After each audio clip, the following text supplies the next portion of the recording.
Good afternoon, everybody. This is Kevin Woodhurst here with Mike Farley, and we have got a fantastic show ahead of you for today because we've got another special guest in a very well-educated, very experienced pool designer, and his name is Jason Brownlee.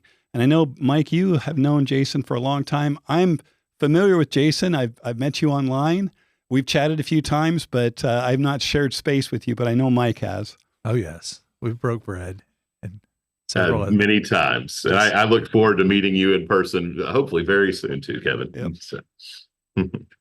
So, Jason, I think how I want to start this off is you are a unique individual. So tell us why you're different than most people in the pool industry. Is this the answer? Where does one begin with that? So. Well, it's a broad platform that you can go from. What makes you unique? There you go. So, what is it? I'm a landscape architect, similar to you, Mike, and I got my, degree in that and did what you're supposed to do within LA for several years, but found my passion in the residential side and really did that. I became a design build contractor for years, and kind of then had my epiphany moment and got out of the construction side to just focus on design, and spent a lot of time going through the educational offerings and building that. And I also do not just design and pictures and graphics, but I also do the design development drawings, the hydraulics, and make sure the systems work, and how the entire project ties in, not just one part of it. So anyway, that's I've seen your plans. Your plans are pretty awesome. I really like looking at them. I'm glad you post them. It's great for the industry to see what somebody else is doing.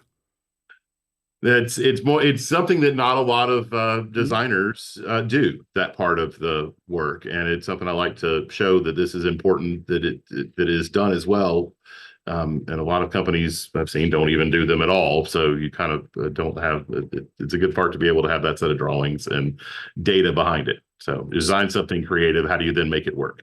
So explain to a homeowner, okay, most people in the pool industry draw a two-dimensional scale drawing, what I call conceptual drawing. Mm-hmm. And so what you do is you take it beyond that. So explain to them what the difference is between what you're drawing, what a typical designer may be drawing, and then the final set that you produce, what all's the differences there? So from the concept side, or through all the design development drawings? Yeah, so the design development, they don't understand what that means. Okay. I don't think. And so I think it would really help them to understand what you're doing, which is, what that process is.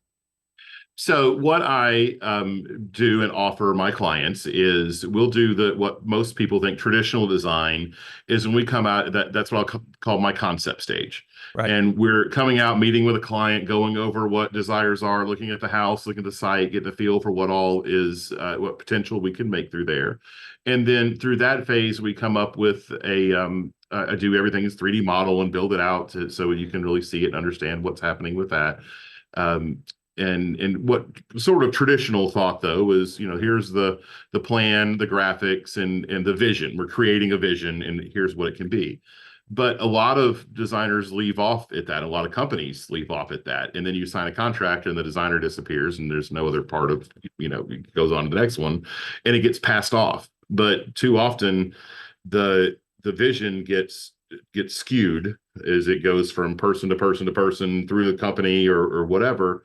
And what I like to do is then prepare the design development drawings, which are how you define what's actually happening in the design. The pretty drawings are the graphics we produce in concept stage, but the technical drawings are where we're showing sections and details and drawing all the plumbing lines that go in, and then putting the engineering behind the plumbing line. So the velocities and flow rates and pipe sizes and equipment and how the equipment lays out and what all the pieces are and how it all ties in. So we do all of those drawings, usually about a 10 or 15 page set of construction drawings, basically, how it lays out. And then that becomes the guideline so that all the details of the design are then transposed over to the construction team that's making it happen. So I go to IKEA and I get my, sofa to put together.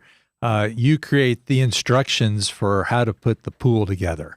All the drawings on how every single piece of it all goes together. So the concept, the beauty, the vision doesn't get messed up by the contractor as it's put in, and the communication is thorough throughout the whole thing. And it's not, it's not that they don't. Oftentimes, the contractor will do a good job, but it's that vision that's created, has the envision from the beginning. And if it's the game of telephone, when you're a kid, you play and you whisper in someone's ear, and it goes down to what did he say? By the time 6 or 7 people get back to you, it's a completely different message. And that's what happens all the time. Is you have something envisioned, but if you're not the one that designed it, and you're not putting it on and making sure it works and knowing all the details, yes, it can happen, and here's how, then it can easily get someone else tries to interpret it, and that interpretation may miss something completely or take it off in a different direction, and then the landscaper comes in and does something and whatever else, and you go back to the job afterwards, you're going, oh my God, what were you thinking? And that's what we try to avoid. So obviously our show is geared towards and directed at the homeowners. And so the message I want them to hear here on this is that part of what designers do is we create whole plans. We create master plans, if you will. And what Jason's talking about, unless I misunderstood you, is oftentimes you get a pool salesperson, they show you a 2D plan or a 3D plan, and you're expected to sign off or sign a contract on this without really knowing all the ins and outs and the innuendos of really what pool construction is. And I think Mike would agree that in the last 10 years, so much has changed in our industry. It's really like you're taking a big risk signing something when you don't really know exactly what it is that you're getting. What you're doing is creating a set of plans that, okay, yeah, here it is. Here's the whole kit and caboodle. It doesn't leave anything up for interpretation. Correct.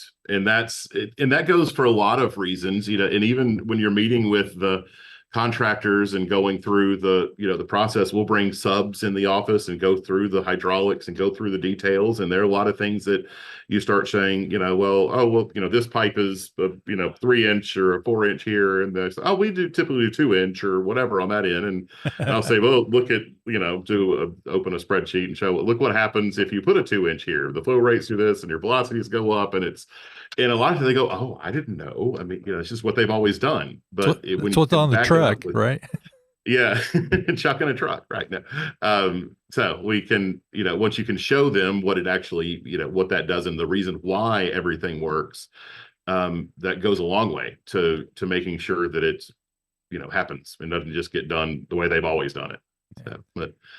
So one of the things I think is really neat is you are based in Nashville.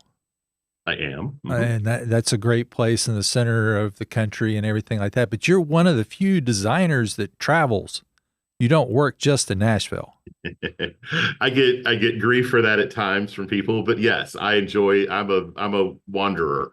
Wow. So I enjoy the travel. I enjoy seeing all the different areas of the country. I enjoy working with different people and different personalities and just going and experiencing all the different things and all the different places. So are there certain places you won't go? I mean, do you stay out of California or Arizona, or is there certain places that you go everywhere?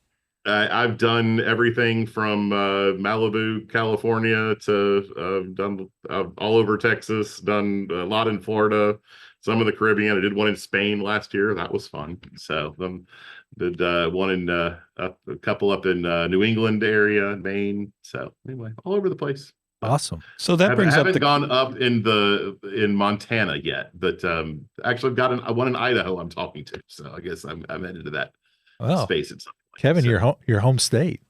There you go. Well, it brings up a couple things. Number one for me, and these are a couple of questions we had for you anyway. So when because Mike and I, we stay in DFW, we're not going anywhere else. We're committed to that at this point. So when you go to another place, especially a place where you maybe haven't built before, how are you finding resources to get these projects built? An excellent question, and that's one of the hard parts. Is there's so everything is different everywhere, and Right. that's actually one of the more fun parts as well when you really get to see different perspectives. It's the name of your podcast, Exactly. but when you go to a job down here in in let's say southern Georgia, you're going to get a whole different type of client and a type of contractor than you do when you're working up in Boston or when you go out to California or Texas. So it's very different people and different experiences that you're able to do from that. I do have a pretty extensive network. I'm a part of Watershape University. I teach through that, and I've got a lot of connections with different contractors and different people, really from all over the country as well. So if I don't already have a connection or someone specific that I'm working for or with in a space, then I can pull from some different resources and groups that I work in nationally to make some calls and see who's good and who to avoid and all that. So, And so your design team, then, if you have a new pool that you're speccing out and designing and building that's in Buffalo, New York, let's say, mhm. then your design team and you guys are going in and researching all the codes, all the licensing requirements, all the specifics about building in that particular area. I'm guessing you do all that too? Yes, we do. So, in fact, I mean, you can even take that from a macro that you're talking down to a micro of, I mean, just here in Nashville, the codes for each community are completely different. Mm-hmm. So wherever you go, you're going to have to go, whether I'm in 3 miles, to the south or 5 miles to the north. One community only cares about drainage. The next Right. guy only cares about, setback lines, and, soil conditions come in from another one where others don't. So you've got, well, the first thing to do is really research all of the rules, all of the issues, and then know if it's climatic issues and what you've got to, you guys don't have the best soils in the world where you are, so that's a major concern in that space. You go up in the north, you've got frost depths and things to play in. So, Mm-hmm. but You brought yeah, up a so good do all point. your homework on the front end so that you're answering that. And we do a lot of commercial as well, so commercial design, and you get into health department issues and all that stuff, and every state is different, so it's just research on the front end. So you brought up a good point earlier, because I have spent a lot of time in Arizona and I've done some pools in North Carolina, Florida, and actually Southern California, You've and in done a lot around as here. well. Very But good. the reality is, I mean, you brought up a really good point. Everybody is so different. I mean, Mhm. even in NESPA, which up in the Northeast, which I used to do some training up there, everybody in the different specific parts of the country, the contractors and the people, it's very different. And it becomes weird unless you've really dealt with it, because you make this assumption that everybody's going to be the same, and it couldn't be any farther from the truth. To me, that's the most fun. I think That's that's what cool. I Yeah. love that, Yeah. just all the different, you get a well-rounded experience and Hmm. understand and get people's different mindsets. And like for an example, I've got a client in Richmond, Virginia, and you go there and meet with them, and they are hardcore. You have to, like everything you believe you have to cover a pool. Every single pool should be covered, no matter Hmm. what. You can't believe you wouldn't even consider a cover. And then I go to one in Raleigh, North Carolina. It's about 4 hours away. Then I've got there, and they're like, "Why would you cover? Right. What's your, you don't need to do that here. What's the point?" Right. So it's different, literally, the 3.5 hours, 4 hour drive, and you're across the state line, and the entire industry mindset changes. So when you travel with doing projects, there's some people I know that do projects in different areas, but they don't go to the site. Mhm. They just get a set of documents. They might send them a video or something like that. Do you work that way, or do you go to sites to analyze the site?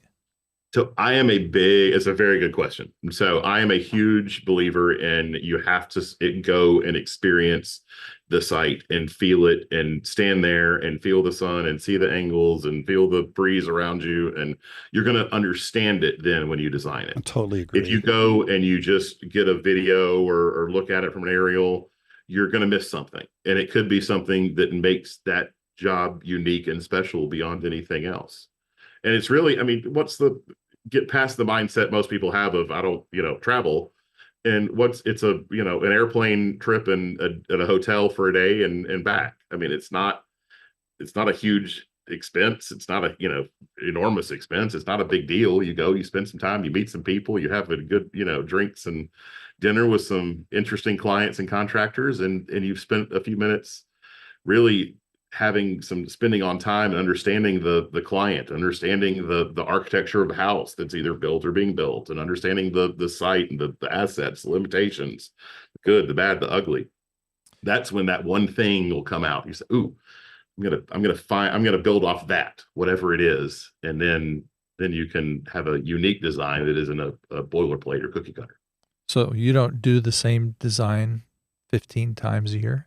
The rectangles can come in all different shapes. Quite honestly, I follow your work. You don't do a lot of rectangles. It's not my style personally. No, I mean, I will on more, Southern traditional or formal, but I typically like to find the spatial theme that fits the architectural style and the client and the house, and do some. I love circular. I love doing, some really interesting angulars are fun. So, well, yeah, I've just noticed with your designs, there's still a lot of geometric leaning, but it's not just a rectangle. I mean, there's curves and architectural radiuses, and lots of offsets and things like that that add a lot of creativity to the space. They're interesting.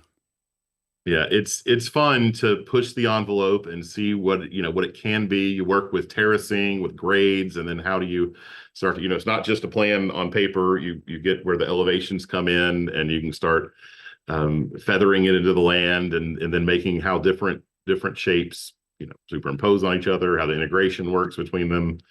You just get creative and have fun with it. And don't just be blocked into a rectangle like a lot of people do.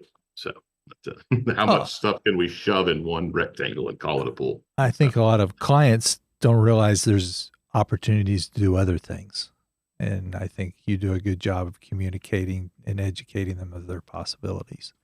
Yes. So we have a reference group of people that submit questions, and we mentioned that you were going to be talking today. And one of the questions that came from Moses was, is there a project that's too small for you to work on?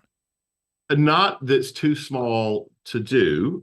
A lot like physical space thing. I do a lot in the 30A Florida, where basically you're designing bathtubs in little bitty tiny spaces.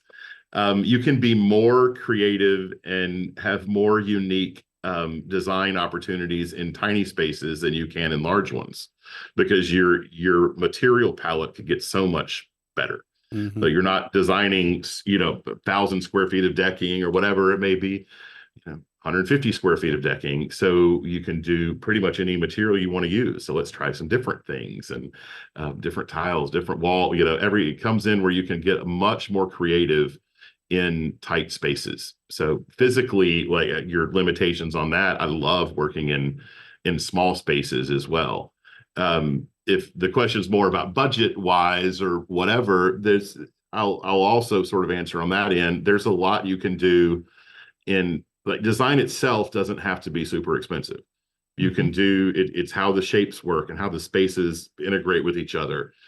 But that's not a cost item. It's more the materials and finishes and what you end up doing with it that can come into play. It's got to be a decent project, but it's not, there isn't a limit or some, a minimum that has to be. Try and make it creative. Awesome. For the best space it can be. No, I think people ask me what is the most challenging project to do, and I always tell them it's the smaller the wide open is the smaller it is, the more challenging it is, because every inch counts. But then you also, people treat it more like a room than they do the outdoors. So they're decorating the walls and the floor, and I mean the whole 9 yards. It's a lot of fun. So one of the things I wanted to just reiterate, because you said it very distinctly, has to do with the fact that it's important to me. I know it's important to Mike. It's one of the reasons why we don't do anything away from here. But it has to do with seeing the site, feeling the site, smelling the site, understanding the site. And in the past, probably 10 or 15 years, there's been a proliferation of companies that only do plans, Mhm. but many of them have never seen the site.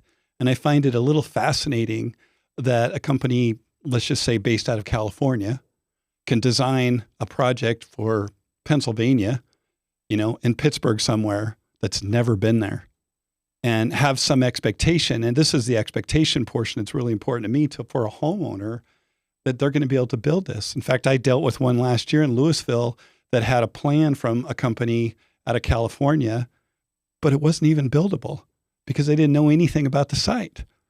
And I think that what happens is homeowners think, well, I can just pay to have this plan done by somebody else. I'm going to save money. In reality, time is money too, and you're not going to save anything. The ideal situation is you're working with a designer that has been on site, that understands the prospect and the process of building and constructing these swimming pools. I'll even take it further than see the site.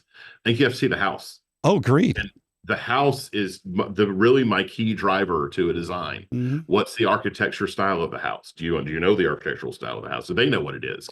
What are the details that make that style work? Where are the views from the living areas? How can you make the out the in and the in the out that it ties in and turns together? And if you can't stand in the living room or the spaces and really, where the windows are and know how it's going to relate to the site and how you can sort of blur that line between in and out, then you've missed the boat on what that is. So same concept. Absolutely. You can't get that with, pictures don't do it. So no, even with house plans and a topo and pictures, it's different to be there and experience it than it is to see it in some sort of digital format and try to interpret it. And then the client. That's the third. All three things I look at in every single project is understand the client, know the house inside and out, and what are the assets and limitations of the site. All three come together and are vitally important. If you just go and you don't really have a conversation with a client, or maybe a 5-minute talk, or you just sort of checklist your things down and then draw something up, you're going to miss them. What makes them tick? What's important to them? How are they going to use it? What's their motivating factor? Which brings up another question that we talked about earlier, and that is there a particular type of customer that you prefer, that you like, that tends to work better with you, that you have better results or more successful results as a result of their personality type? Fun ones. I don't know. What's the answer to that? So go ahead. You enjoy going out to dinner and having an enjoyable conversation with them, right? So one thing I teach in the classes I do is don't be a checklist designer. Don't go in there and just be like, well, I'm going to ask, these 6 questions and mark off what they say and, regurgitate out and boom, here's a dot matrix printed out design. It's when you really get to know them that things open up. Right. Where you really kind of understand who they are. And go to dinner. Have drinks, understand that what it takes to get the guard down, because they come in, they're skeptical typically when they meet. There's reasons for that, and there's a wall. But if you can break through that wall and get down and say, look, I'm designing for you, and I've actually had this some with more of the celebrity type clients as well. When you get through the they're people, and there's always a veil between the two. But when you can get past them and talk to them, look, you've got your world, that's your whatever life out here. That's not how you live. I want to, let's talk about how you live your life and your everyday, and your kids play, and go down the street and watch. That's how you want this to be created for. So whether it's any client, so how do you find their motivating factor and dive into that? So. We've talked about this before, but you try to understand the emotion of the space that they want to create. Mm-hmm. And that's not something you get off a checklist. So, Correct. you have to understand how they feel about certain things and stuff like that. So, that's a skill that a lot of people don't know how to bring out of a person, and it's something that takes a little bit of time, I'd say. You got to be good at talking. Well, I talk a lot, so there's that on me. But yes, you have it's to a be good able skill. carry a conversation and really more than anything, be interested. And just, I mean, be interested in their life. It's not, you don't need to be talking about pools the whole time. Talk about their kids and what they're into and their likes and what their, what's their future? How do they enjoy themselves? And I mean, they can just ask them a couple of leading questions and once you can let people talk about what they love, and it just opens up at that point. And you go down rabbit holes, and then all of a sudden that what you hear them say in one rabbit hole will end up being the key to an entire design that wasn't mentioned in a checklist. Sure. So when you go through your design process, is there someone that inspires you at this point in your career, or is it more about getting inspiration from experiences, or how do you get your inspiration? Honestly, what I get a lot of my thoughts and views and inspiration vision from is from travel, is from going to different places and seeing things in different styles and different, whether it's resorts. And for an example, I did several years ago now, but my wife and I did a weekend down in South Beach in Miami. And I spent one morning, she sleeps in late, I'm an early riser. So I just went down the entire South Beach, all of them. Went to it was early in the morning. So, the staffs were there cleaning pools, whatever. So I just kind of like snuck in so basically every single pool down the thing, took some pictures and saw different styles and different things. And then I multiple times I'll pull up, took pictures from that. I'll pull up, say, "Ooh, I remember that, this kind of has a feeling of what that space was like." So I'll go back and pull that up. So different, I went to a resort in Mexico years ago that I had a big project that just felt like some of the architecture was similar. The client he wanted that same kind of vibe. So I was able to pull from those experiences. Done some traveling overseas, Italy and Spain and the like, and you can pull some classical elements and see some of the details that have been used for, centuries, and they worked then, they work now. So, So your latest trip to Japan, any inspiration there? Oh God, talk about Japanese gardens. I mean, you want to see what's just insane. I'm actually writing an article on that now with Watershape Magazine with Eric. So, but hopefully that'll be coming out in the next couple months. But I mean, just the asymmetrical of how to design where it's not that classical, and how to design where everything is in perfect harmony with each other. And that was an incredible experience. So your son's over there in school?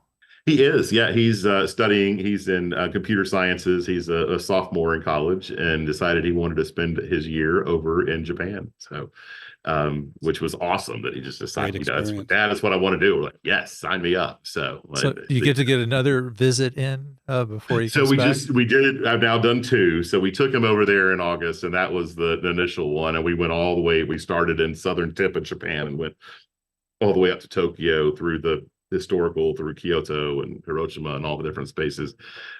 We just went again back in early January and saw him. That trip was more about just seeing him and catching up with my boy. So, but we did a few gardens and a few things in the city and all that, and then did Australia after that. So it's fun trip. Well, Australia, that's a different one. So,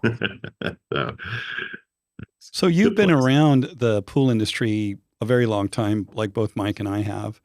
And one of the questions I have, probably not as long as Mike, but well, a while. You've been around a while, so a few minutes. Yeah. One of the questions we had was, you've been around a while. The industry has changed a lot. I've talked about how it's morphed and Mike has, about how it's morphed just since COVID. But what are some of the biggest differences that you've seen, say, in the past 20 years? So between 2024 and 2004, what are you doing now differently on literally all of your projects, which all of us are doing? And one of the questions is it harder to do it today, or was it harder to do it then? It's a good question. I started in 2002 in the industry. So, I mean, that's literally that 22 years now. Yeah, 22 years, give or take. So it's more dramatically. I do remember when we first started, I was a hand drawer, hand drafter, et cetera, on that. There you go. There's my man. Still at it. Still at it. Well, I do too. So I do it by hand, but there wasn't a computer option in that, aspect. And then when that kind of came in, starting in like 05, 06, I think is when the sort of the beginning of computer modeling hit the industry. And I fought it for a minute. I liked my markers and rendering and everything else, but I adapted as well, and started doing the graphic models, et cetera, and got got pretty good at that. But that was one of the biggest changes too, where a client can really see Oh yeah. the what it is versus even in highly rendered and whatever else. Most, it doesn't matter if you're doctors, lawyers, whatever, most people can't read plans and understand it, so they kind of get that blank look of, oh, okay, yeah, Even yeah, they don't know what you're doing. even with pretty colored markers, they still don't get it. I know. So I'm with you. So It's fascinating that 25, 30 years ago, even 22 years ago, we were still drawing with pencil and paper. And a lot of times at somebody's dining room table and selling a pool off a 2D plan. I just find it fascinating that the industry as a whole was able to sell anything. Now, I mean, I did it, hundreds and hundreds of pools that way, but now with the technology, it's such a stark contrast.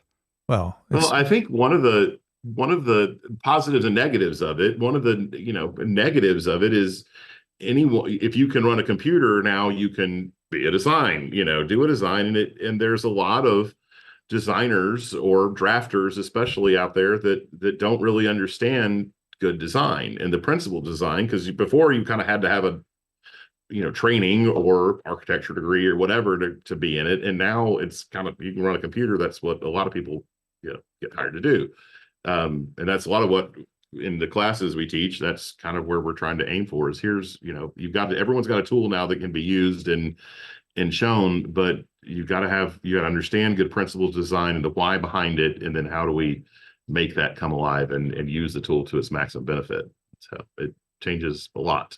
So but that's been one of the biggest changes, I think, at least from the design side of the industry. There's all kind of equipment sides and whatever else, but it's changed a lot on that side. But well, and now, I mean, the difference between 25 years ago is the amount of educational opportunities that are available. You're teaching now, Mike's teaching now. I mean, there's plenty of opportunity out there. And I know we have a lot of listeners that are in the industry that maybe are just drafters or are just pool designers. And I think a lot of them are asking, well, how do we get that experience? Because we don't work for a pool company. And so, yeah, they need to get into the educational system. And, I definitely agree with it as well, is if you're not going and getting educated one way or the other, then you're missing the boat big time. So yeah, I've got a question which relates to that. And I don't know, why are you passionate about education? Because you are passionate about education. It shows, I guess. Yes. Well, I mean, yes. And I appreciate, I teach, I appreciate a good instructor probably more than anybody, because I've been the instructor as well. And you're very good at what you do, but I know you don't do it.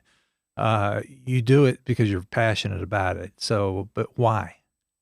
So I'll tell a story to answer that question. Perfect. I like stories. Yeah, well, I'm telling lots of long ones. So, I bet. When I started, I kind of mentioned before, I did what traditional landscape architecture and didn't like it, and got into the residential side and learned quickly. I became a design build guy and designed and had a company and did that for 10, 12 years and built a lot of stuff. And all along that time, I was seeing the educational offerings that were there, and I never did it.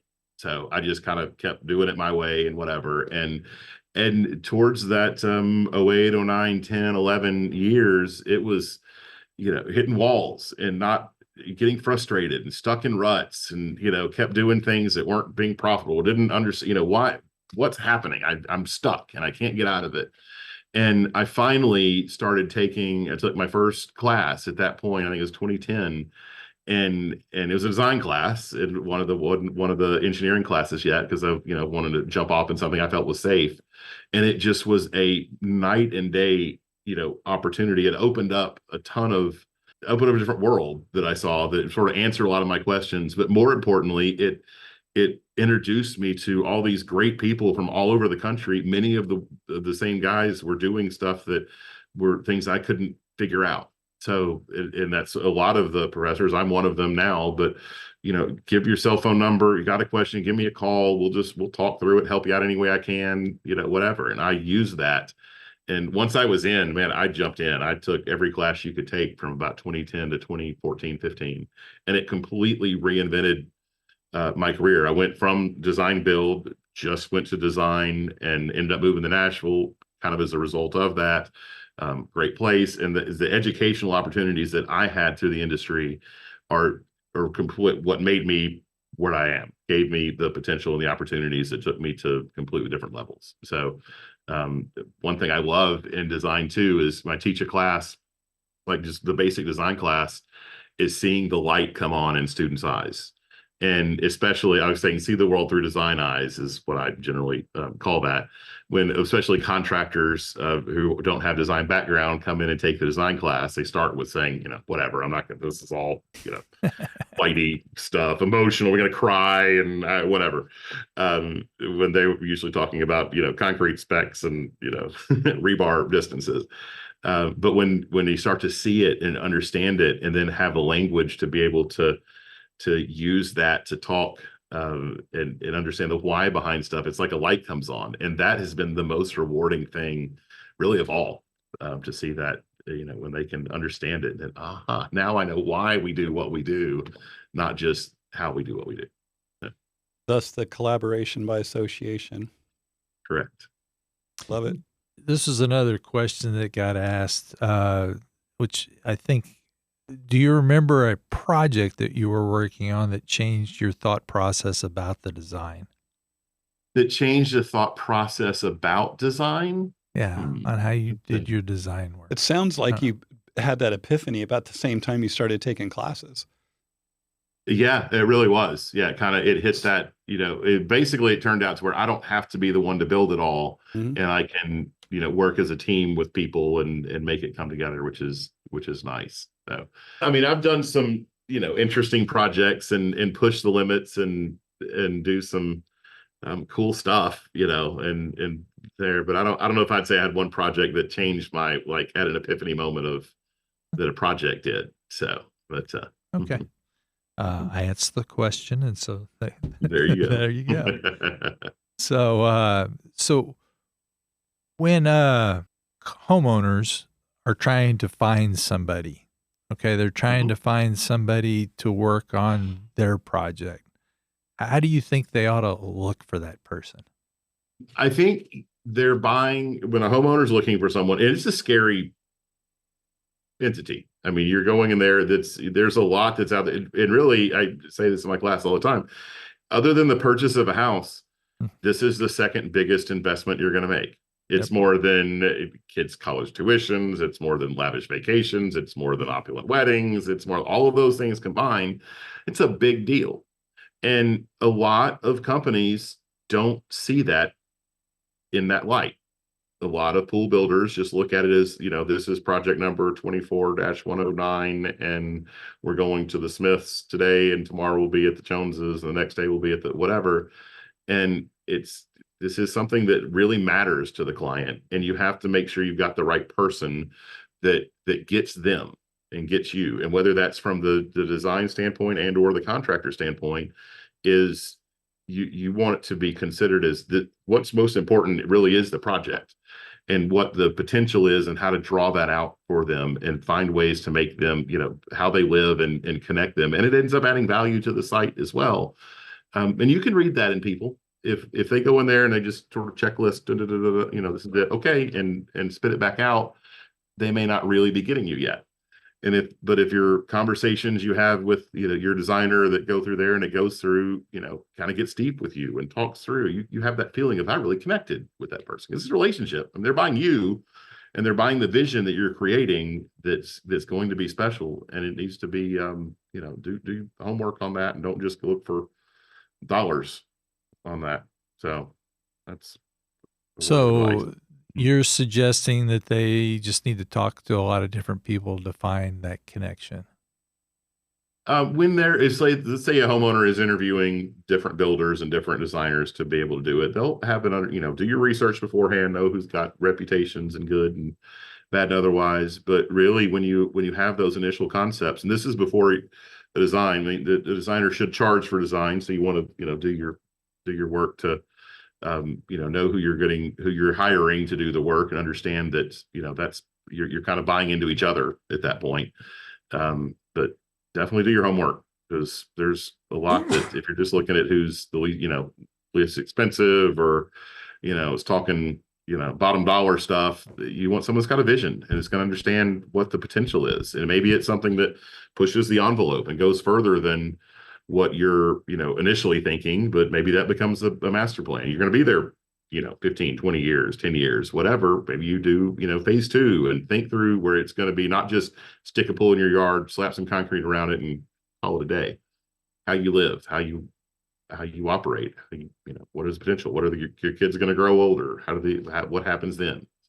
So I'm a dog with a bone here. Okay. So yes. How do they research that? I mean, so I'm trying to find somebody. How do I find that? How do people find you? Maybe that's another way. A lot of what I get is referral, and a lot is ones where I've got website and whatever on that too. But put a lot of stuff out on social media, Facebook, Instagram. Put some of the work we do, so you interact and see, and through that's a good way to start and look and find. So that's what you're. Okay, so. I want to go back to me to say something I'm not getting to there. So.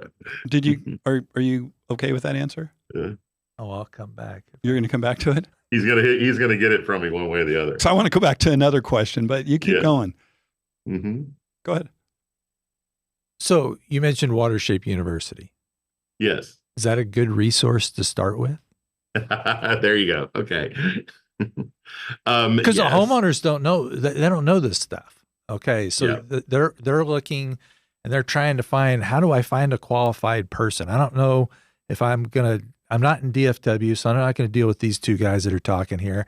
And I don't know if, Jason might be the guy for me, but I'm in my particular area of the country. Is there somebody that's here local that I can reach out to that's qualified to start with this project? So there we are. That's what I was leaving off. Sure enough. Yes. Being part of a national organization that really is how you do it right. Watershape University is what I'm a part of. We actually teach a sort of an outreach of that. It's called Elevate, that Chad Christensen and I, one of my builders here in Nashville, put together. That's sort of the beginning stage, some of the classes that are talking about more the basics stuff than you get into the advanced in the Watershape University. But WU is an excellent resource to see who takes part in those classes, who are the ones that are bettering themselves and moving forward as they're pushing to learn and be better, and not just throwing stuff out. But if they're members of that and IWI or on that pursuit, that's a very good opportunity. So. Okay. Excellent resource for people. So anyway, just didn't want to leave that. Agreed. My question my question earlier was pretty broad between 2024 and 2004. So just, Mike and I both agree that since COVID, a lot changed. So from your perspective, what changed from pre-COVID to post-COVID in our industry with all of us as pool designers? Because it seems like a lot changed, that everything got a little bit more complex. People were we're not just looking for a pool now, we're looking for a place to spend every single evening or weekend, such as a staycation destination or something. But in your mind, what has really changed? Because in my mind, we're dealing with much bigger projects that are more complex than ever before. as we bring the inside out and the outside in and create these, incredible spaces. When COVID, it's funny, when COVID hit, it was already kind of a good time in the industry, but, fairly normal. It just been growth had been steady across the industry. And when COVID hit, I remember that like week, March 5th, whatever it was, is like every single person just stopped. Contracts that a lot of my builders had, everyone said, just stop, just cancel, stop, don't do anything. And ever did what's going to happen, it's the world falling apart, et cetera. And that lasted about 3 weeks. Mm-hmm. And then whatever that third Monday or fourth Monday in March that year, it was like the phone started ringing. All right, we're doing this. Everyone's already sick of, been getting cabin fever in their house for a few weeks already. And we're going to, everything that we had been doing, that we traveled and did whatever we can't do, we're going to start putting it in our house, in our yard. Mm-hmm. And it put a huge emphasis on family and on, creating your own little oasis, part of the world that you could control in self. And it took the entire industry across the country by storm, as yes, all of our projects went to a whole nother level. But I think that one of the biggest things we're looking at is not just a pool in a backyard. It became, how do you create the outdoor living experience? And how do we, especially a lot of people had been traveling before. All of a sudden, as soon as you can't travel, then it makes you want to travel even more than you did, because now someone's telling you can't. And they would see all the things. Okay, well, we can't go. We're going to make that. Let's do it for ourselves. Let's put it in our yard. Let's make it happen. So it brought how all the elements come together, the earth, wind, fire, water, how it touches your senses and create spaces that draw you into them and keep you there and create community and family. And then everyone enjoys it together. Became really the mantra.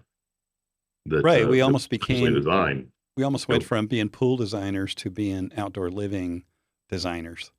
Which is a whole the lot way more it on the should be. palette. I agree. Yes. From day one. Mm-hmm. Yeah. It's one of the, you're not pool designer. You're creating an outdoor living experience. The pool is an important part of it, but it's just part. It's a component. Yep.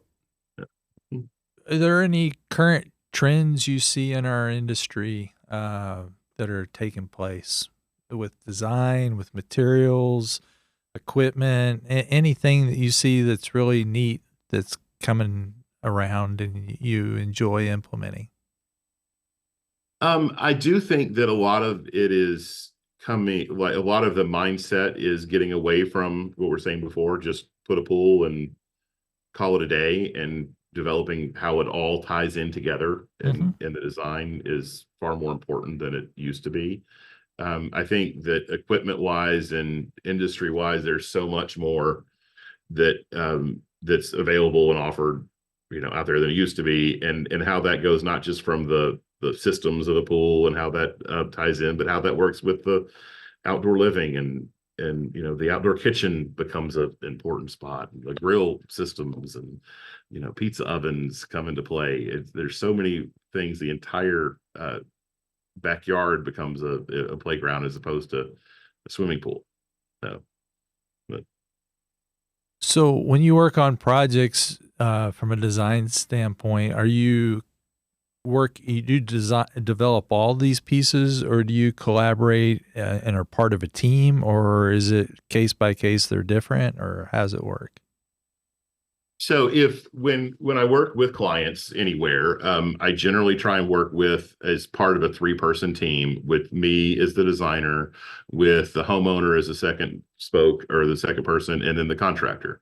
And then we work together to work that into a design that fits their lifestyle, something that the contractor can build and work off each other on that side. As far as like in-house, what we do for the drawings we do have a team. I've got several employees. Hunter's one of my main guys that does a lot of the drawings and a lot of the technical drawing stuff, all the hydraulics and plumbing, and he's the primary and all that stuff. And then I've got Dakota that does a lot of the modeling and stuff on that end. So we have a really strong team in-house that we do, but then we work sort of out of that with the contractor teams and then homeowner, depends on where we are. So. So do you design the, I would say the pool house, structure, secondary structures and buildings, that type of situation, as well? We do. Yeah, we get into that a lot as well because honestly, most designs I have some sort of a structure with it, whether it's a pavilion is my favorite with a solid roof, giving you respite away from the sun, something that you can sort of go out to and turn you around and then experience your entire backyard space is ideal. But we get into the architectural elements of that, whether it's an addition to the home, extension to, or its own developed space, pool house complete. We do a lot of that as well. So Dakota does some of that. He's an architecture degree, master's in that. So he does a good bit of that. And then I do some work with also a lot with Paul Boulevard, an architect that teaches on the Genesis side. So he and I work together well. But,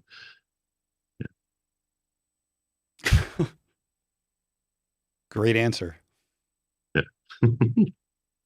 So, one question, because, and you can speak to this probably more than others, there's different parts of the country that create different challenges. And you mentioned the frost line on one, and you've done a lot of work in Florida.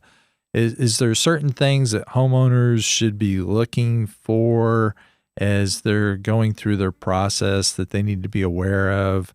Like if they've got coastal areas or high floodplains. I mean, I don't know. I work in DFW, so I know all the weird things that we have to deal with here. But everything is bigger in Texas. Well, yeah, there's some truth to that. So I've got a couple of Texas projects that are the biggest that are out there. I've seen both of those, and those are pretty tremendous. Although, anyway, no, I won't tell an Aggie joke. But anyway, but is there's, again, I can't speak for, Boston or, Florida or North Carolina or Virginia. Is there certain things they should think of, or, you draw from the contractor that works in that area, or how do you go about figuring those things out, I guess? So a lot of it is the regional, things that are important. You get, like you say, you get down to Florida and the coastal, and you get into the different type of structures that are required from hurricane, elements that tie in, especially on the, the vertical structures and come into play, and the coastal wetlands play in a lot of that. It's every place is different. So every spot has its own,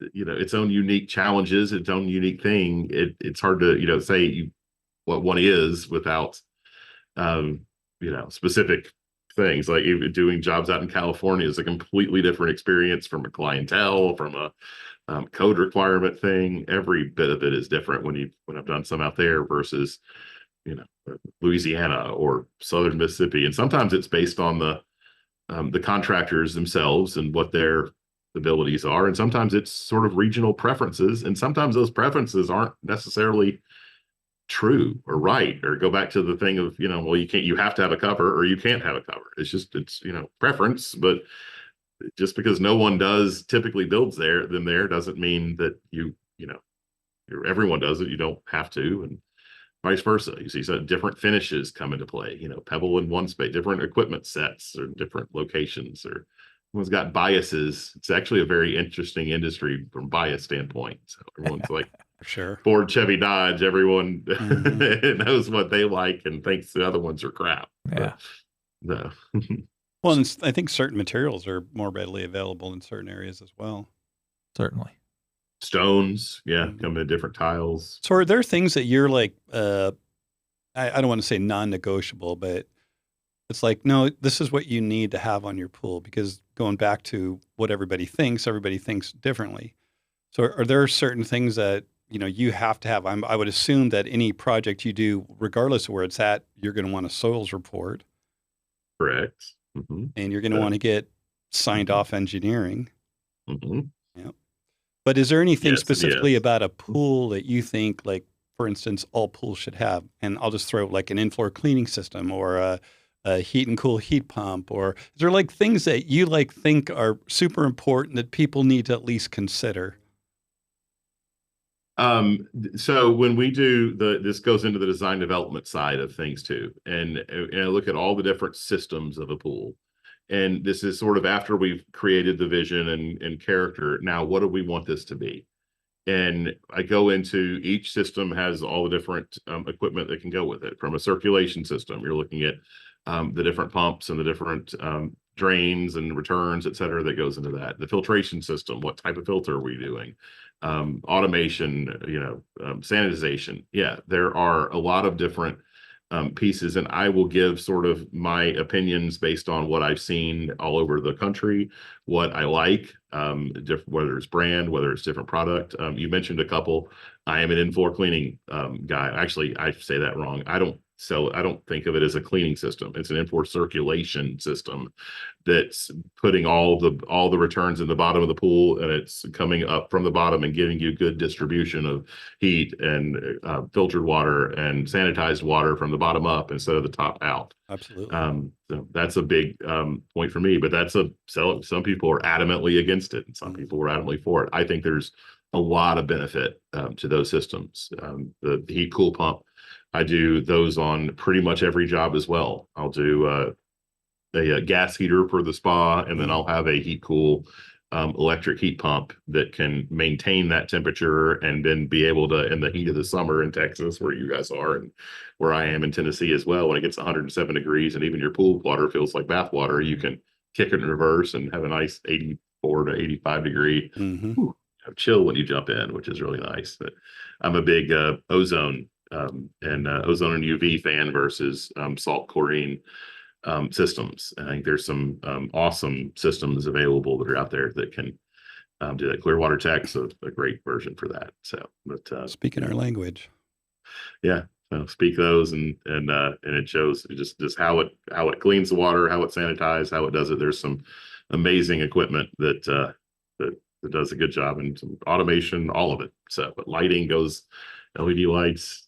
tie in. So anyway, I can go on and on and on forever. So when you're working with specific builders around the country, then a lot of those builders are going to be aligned with different products or different, systems. So how do you interface with that and make that work based upon your recommendations versus what a builder actually does?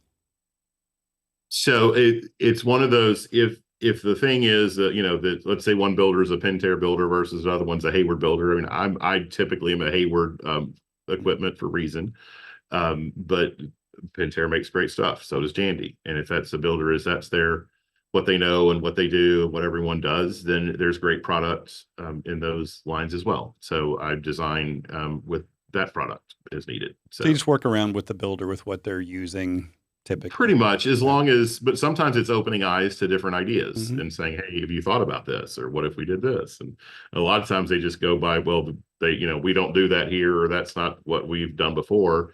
Well, why not? Is there a reason, or is it something you just never have tried it? So what if we tried it on here? Here's a good benefit. So just open ideas and see where it goes. I'm sorry, Mike, you might have another question, but this just came up in my head. Back when I was doing training, which was a lot of years ago, and teaching, I found that a lot of the builders that came to the classes had never even come to a course before. Are you still finding that? Oh, so true. Yes.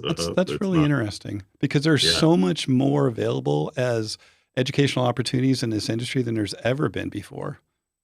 So this is a number that's legitimate and kind of bannered about. Only about 10% of the industry actually takes advantage of educational classes that are offered out there. Wow. And that leaves 90% that don't. Is that 10% of the people or 10% of the companies? I would say companies. Wow. So, I mean, it's a lot that's out there that would. And that's sort of the question we've been, talking as we've worked to sort of an outreach from Watershed University is elevate the system we're doing is how do you reach those 90% that aren't doing it, that, aren't partaking. And then you get to, things that are, and sometimes the educational offerings are higher or above level, and sometimes they're hard to get to, and you have to pay to go to the shows and all that stuff. So having some online offerings and things that can teach from a sort of ground level up is a way we're trying to reach a much larger piece of the of the industry.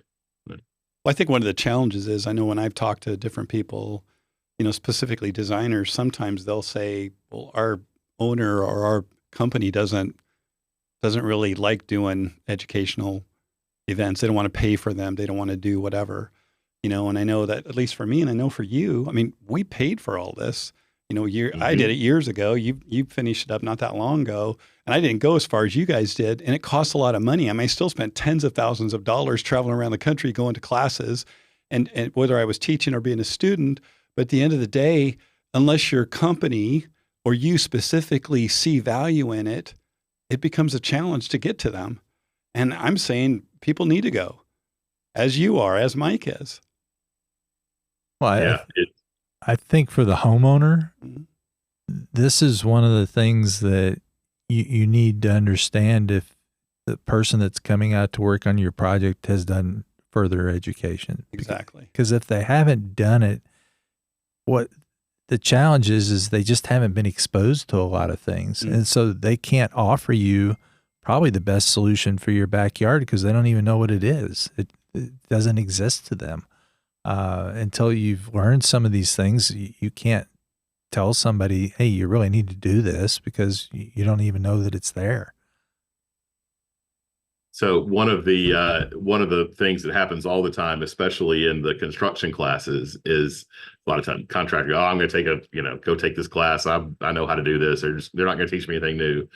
And within about the first, 3 or 4 hours, by the first break, it's this flood of information, and it's shown by, some of the best in the world that's out there in projects. And you're starting to say, oh, I didn't know that. I didn't do that. And at first break, people start calling just back to the office. They just stop everything you're doing.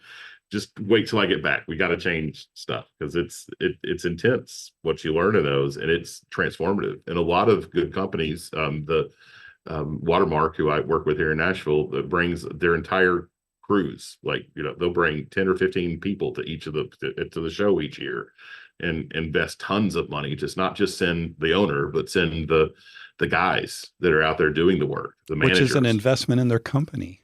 Yes. And an investment in the product they produce for each and every homeowner.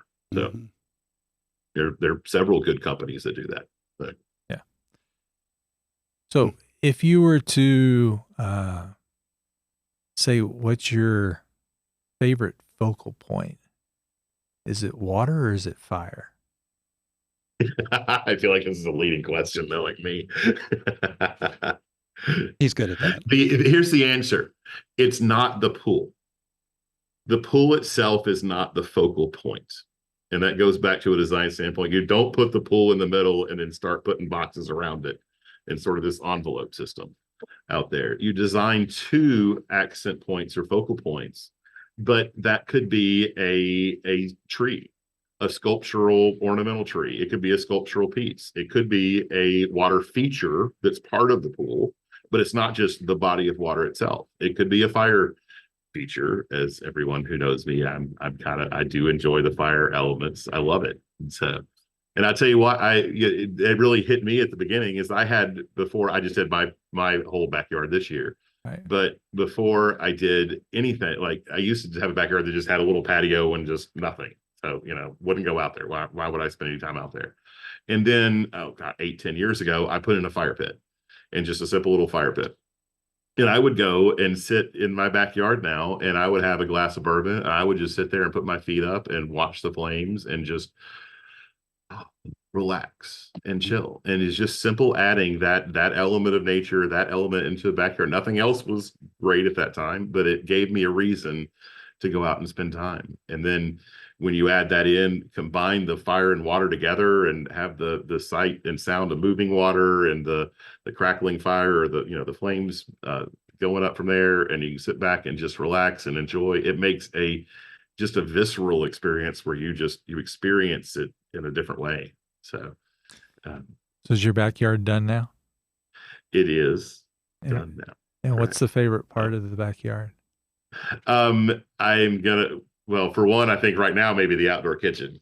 We have a great news segment for the Poolside Perspective podcast that will be continuing just because of a lot of questions that people had in regards to one of our episodes, and we were talking about features that are done in the outdoors, such as outdoor kitchens, everything from heaters to fireplaces and to different things. So we're going to be meeting and recording these segments and bringing them to you from Texas Outfitters. It is a local group that we deal with, and they are experts that you do not find in a typical barbecue store. I remember the first time I went into that place, and I was just floored, to be honest. And I've said it before, because I'm not a great cooker, I'm not a great griller, and so we've never had just, an outrageous outdoor kitchen. We did quite a few outdoor barbecues in Phoenix, but not these elaborate. I'm cooking outside, and I've got everything available to me to cook on. It's been eye-opening and exciting. I mean, I look at it now, wow, that's pretty cool. And as you know, I've fallen in love with those Evos. Yes. I will have an Evo. It's a great griddle. So we'll have a video that we'll be recording, so it'll be on the YouTube channel as well as shorts. But we're also going to be bringing to the podcast. So this segment will highlight a feature every single segment that we do, and it'll probably go for quite a while because there's a lot of stuff to Yes, get. there is a lot of stuff in there. So thank you to Brett and Bobby, Texas Outfitters, and we'll have their information to contact them as well. So Bobby, we want to talk to you about the, so do you call these a ceramic? Right, these are ceramic categories. They've been around since the early 80s. The two really specific brands that you see out there are going to be Primo and Big Green Egg. What is the difference between the two? Both of them mirror the same things. They can direct grill, they can bake, smoke, and roast, but really it's preference on sizing, and it's also preference on color. Is what it is. So it just depends on what the customer wants. We can't get a blue one of either one of these? You can't get a blue on it. This is a trademark black that Primo has always done. This is their XL oval that they have that's real popular, that Claffey does a lot of built-in with. It's very versatile. Of course, it's shown on the cart, but the value-added piece is the customer can put it into a table configuration. They can do a built-in configuration, and the specifier can really set up a storage system around it and integrate that into their existing kitchen specifications. So one thing about the eggs, as I understand it, is they're super versatile. So you could do all kinds of stuff with it. You could use it as a pizza oven and everything else. So tell our listeners, really how versatile this type of cooking apparatus would be. So the ceramic category was reinvigorated during pandemic. People stayed home, and it is versatile from a standpoint of a direct searing. You get a robust flavor. You can roast. You set the vehicles up indirect. There's a plate that goes in there. The heat will hit it and then divert and go around like an oven. They make phenomenal pizzas. The warranty and heat containment is superior. This is always an afterthought in a kitchen layout or specification, but it's something that the customer will always come back and say, hey, listen, I use this almost more, if not more, than my gas grill. So because you can do all kinds of stuff with it. you Grill, can. cook, bake, You can. whatever. Yes, and we have different customers that have different needs, different nationalities. So it provides different setups, from paella setup, from wok setup, traditional barbecue, or even smoking like we do here in Texas. So what are the differences between the two units? They look different. They do look different. One is in a round configuration. It's called an 18-inch large. This one's an oval. Big Green Egg does make an extra large, but the versatility of both are the vehicles that you put in them. So I can subdivide these particular areas with other accessories, as is the Primo. When you open the lid, I can put a divider in here, have my charcoal on the left side, have my safety zone on the right. So what defines these are the accessories that you add to them that are specific to what the customer's needs are. So Okay. So one of the things that I found is that you can get more surface area with the Primo in a standard counter setup. that's correct. Versus if I go for this is large, Is this a large? This is a large here. Yes, Primo is the extra large. And this is an extra That is large. a large. Okay, so with an extra large Primo, I can get 50% more cooking area with the standard counter versus if I go to an extra large egg, it's going to be deeper because it's a circle. That's right. So if you go to an extra large egg, your depth front to back, you have to take an accommodation of that sizing of that enclosure. When we specify islands, we want to think about minimum 30 inches. This can still, in an extra large, stay in that linear line at 30-inch depth on a standard outdoor countertop, and it makes it ease of use as far as specifying. You know, something that we don't really talk about too much are the accessories that are add-ons to these. So I can automate this by putting in what's called a fireboard system.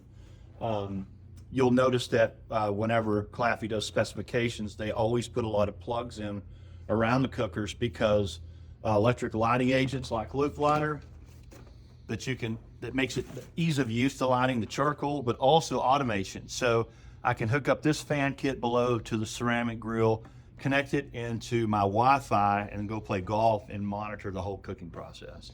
So now we're getting something closer to what a pellet grill is. That's correct. Okay, That's so correct. so saying that you can't have automation with this is not a correct statement because That's correct. you can't automate That's these correct. two. And Okay. we identify that after the customers had the cooker 3 or 4 or 5 years, they come in and they want to, you know, they're in discovery phase. They go, hey, we think we want a pellet grill because ease of use, but we show them the automation systems like the fireboard systems that you can connect to any ceramic grill, and then they go in this direction because they like the flavor profile. So.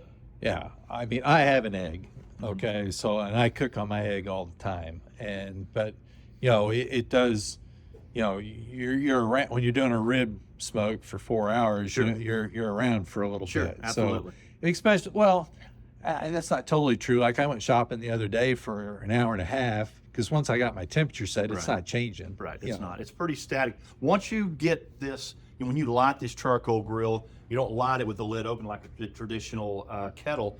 Once you light it, you'll pull the lid down and control the air channels, and this will hold the energy from the charcoal, which your usage of charcoal is nominal. So if I were to fill a bowl up on the extra large Primo, I could get anywhere from 14 to 16 hours of cooking without having to do a replenish. Wow. So, yeah, I don't think I can go that long. Although I've never, in a cook, literally cooked it out. So, you know, a brisket's probably going to be the longest cook that I would do, and that's something I don't do a lot of. So my ceramic customer in the large egg is my biggest pellet customer, meaning that when they have graduated from this, they'll come in, they'll say, and we'll go into this segment a little bit, is they'll say, listen, I love my egg. I love to sear my steaks on this, but now I'm looking for space and ease of use is what we're looking for. And that'll lead us into the next segment that's popular, which is pellet. So. I got a really cool all Fire Magic equipment, and it's got the grill and the burner and the pizza oven, and I cook on that all the time now. So like even the winter time, I go out there and make all kind of stuff. So I enjoy that part. I have a super long bar that's fun to hang out with. But really same thing. My favorite thing is I've got a sort of a double level fire pit right in front of the spa, and then a fountain that spills sort of behind that. So I've got a little seating space. I can just go sit in those chairs and hang out with my family and friends and talk and enjoy and hear the water and see the lights, and that's some really cool planting that makes it feel intimate and cool space. So I had fun with it. It's not crazy. It's not one of the jobs I normally design, and I get, grief for that, but it's just a backyard, typical suburbia. But it's a fun one. Where you live, your house, your yard, your dreams. My world. That's right. My life. Your world. So Mhm. that's the fun of the job. Is have you ever done two projects that are the same? Nothing is ever a direct repeat of something. No, in that sense. Now, because you're pulling off of what's the character, what's the homeowner, Right. what's the house, and what's the site. And even the same house and site can have completely different solutions based on the desires and what the homeowner wants to do. Mhm. So there's not a cookie cutter solution that you just plop and go from there. So you try and find how that all lies in. So was your yard easy to design for you or hard? Easy. And that sometimes that's different. A lot of people say their personal project is the hardest one of all. It I was will for say me. I labored over materials more on mine, but I mean, I knew what I was going to do in my yard for years. So I kind of knew about what I could do. And I had some limitations and setbacks and easements and views, corridors, et cetera, that I kind of knew what I was going to do. So, but I kind of popped it in there and went with it. But Awesome. it was fun. I enjoy it. Families Can't enjoying wait for it. summer now. So Will this be the first summer? yeah, we finished it in fall, really. So we got to get in and enjoy it, but not done. So And you have the two girls still at home? I have at home. I've got a 22-year-old that's living in Nashville, so she's at home, or not at home, but in town, nearby in town, correct. And then I have a 17-year-old junior daughter, and then a 10-year-old daughter, correct. And then my son who's in Japan. So we'll have some good times this summer. Absolutely. So, is there anything else that you would share with a homeowner as they're going through their process that they should think about that would help their journey? I'll say this, and this kind of hits the kind of the thought we're just talking about my daughter, but and it goes back to this. This is one of the things I teach too, is not just when you're designing it, you don't just look at the house and the homeowner and the site, but the why is the biggest driver. And what are the reasons you're developing? Why do you want to do this? And there are three things for most people have. One, the biggest one I've seen of all is I call the family haven. Is I've got kids and I want the kids to be, I want to create something that keeps them here. They don't go off to the other houses when they're teenagers and all their friends come here and I get to be part of it. And, we become the family hub that makes it happen.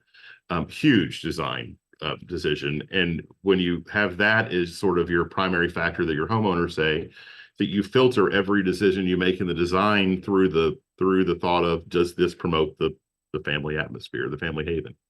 Another one is, I call it the retreat, which is I live a busy, overscheduled life, CEOs, my phone's nonstop. I'm taking kids to 17 different, ball games, events all day, every day. I just want a space that I can, have my Zen moment and get away and relax and have some semblance of relaxation, of retreat. So that becomes a reason that you design all your spaces around, do I filter the thoughts through? Is this creating a Zen space? Am I creating relaxation elements? How does that work? Another big one is I call it the wow factor or the entertainer. And those are the ones that, we love to entertain. We have people over, we, do all the, all the events and bring food and wine and enjoy. And you want to create spaces that encourage that you to come out there, that make some unique, some splash items, some wow factor things, what draws people to want to come to that. So filter decisions through that. So when you have those reasons behind, you want to, if you're a homeowner that's looking at that, what are your reasons, and share that with the design. So you really take that through the process and make sure that's considered. And a quick story on that one, we're just talking about my daughter. We, finished mine right at I'm 21, 22 years in the industry. I've never had my own pool. Finally built my own pool. And this year it was my daughter's end of the season. My 10-year-old's birthday was on October 28th. And it was still warm enough. We ended up having a pool party, for her. And she had all of her friends, and they got up on there on the wall between the spa and the pool. And she sat there and sang. She's a singer, and she sang Taylor Swift. That's going through the Sonos system throughout at the top of her voice. And all her friends are dancing with her. And the boys are in the pool shooting them with water guns. And I mean, it's a lifelong memory that sure. she has. Yeah. She asked me to show the video that I was recording on her all the time, because it just, those are the reasons. That's why you do the things that we do to make those memories that make your family special. So love it. It's fun. Yeah. So That's it's all about the memories. So it really is. we create a space that people can join together, and where sometimes they will never be together, but they'll join together in that moment in time and space, and create memories we never forget. So it's a blast to be part of that. It's a blast to have you be a part of the industry. You give a lot to it, and I appreciate it. I know lots of others do as well. Absolutely. It's fun. We do it because of what you can give back, and creating those times, and you create it for clients. They have you over, and you create spaces you just can't leave, and you don't want to ever go, and that you don't want to go back inside. Why would I leave this? That's really the joy. That's the payoff more than anything else of 100% creating space. So. Jason, thanks so much for being on the show. I mean, we really appreciate it. You're busy. And if somebody wanted to get a hold of you, how do they get a hold of Jason Brownlee?